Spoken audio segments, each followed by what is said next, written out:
Halo semua, perkenalkan nama saya Muhammad Farid Al-Muiz, Prodi Sistem Komputer kelas A dari Universitas Nartama. Di sini saya akan membahas topik tentang manfaat kecerdasan buatan sistem pakar berbasis mobile. Sebelum itu, saya akan menjelaskan dasar dari apa itu sistem pakar.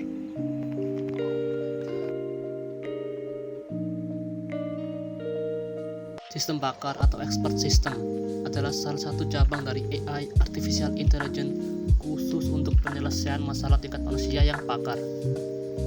Sistem pakar sendiri ialah sistem yang menggunakan pengetahuan manusia yang terekam dalam komputer untuk memecahkan persoalan yang biasanya memerlukan keahlian manusia. Sedangkan AI itu sendiri atau yang disebut dengan kecerdasan tiruan adalah tingkah laku mesin yang jika dilakukan oleh manusia juga disebut cerdas. Konsep dasar menurut Ephraim Turban.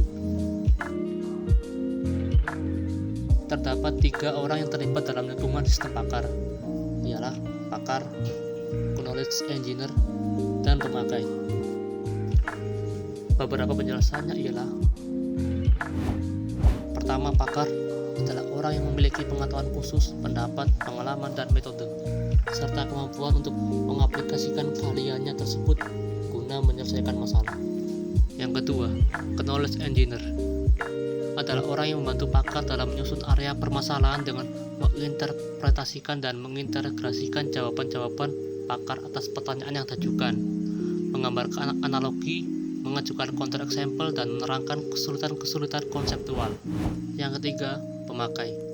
Sistem pakar memiliki beberapa pemakai, yaitu pemakai bukan pakar, pelajar, pembangun sistem pakar yang ingin meningkatkan dengan menambah basis pengetahuan dan pakar.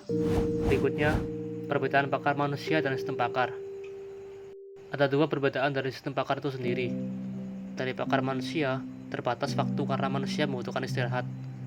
Kecepatan untuk menemukan solusi bervariasi. Biaya yang diperlukan untuk konsultasi sangat mahal. Pengetahuan bersifat variabel dan dapat berubah tergantung situasi. Lalu, dari pakar sistem sendiri, tidak terbatas karena dapat digunakan kapanpun juga.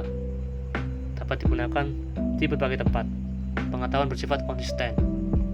Biaya yang dibutuhkan konsultasi lebih murah.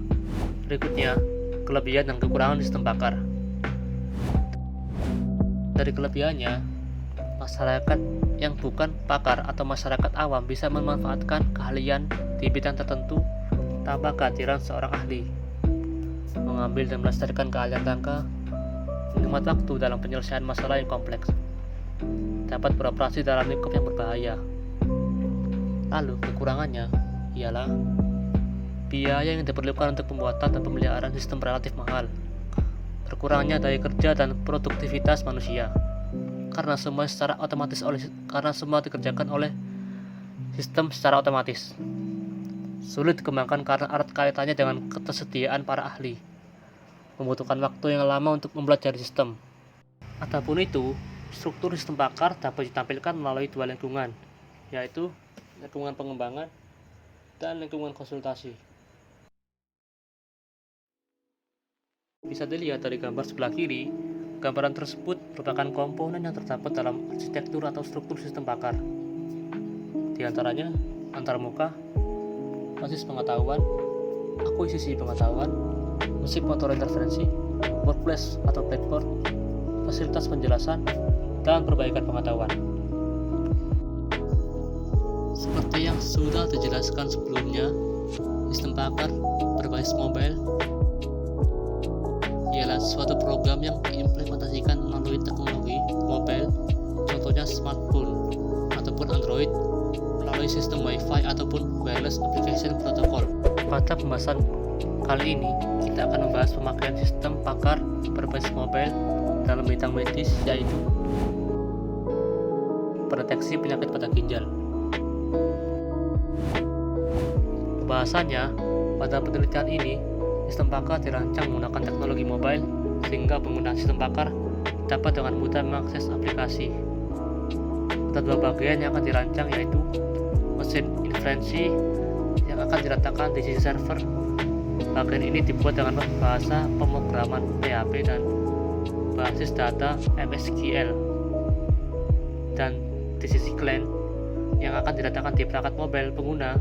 Bagian ini dibuat dengan teknologi J2ME Java 2 Micro Edition. Dari proses aplikasinya, kedua bagian, client dan server, terhubung melalui jaringan internet menggunakan mekanisme request dan response. Client akan meminta data ke server dan server akan menanggapinya dengan mengirimkan data yang diminta. Protokol yang digunakan dalam komunikasi kedua bagian ialah WAP atau Wireless Application Protocol, sehingga akses akan lebih cepat secara umum. Demikianlah pembahasan video kali ini. Kurang lebihnya mohon maaf bila ada salah kata. Sampai jumpa di lain waktu.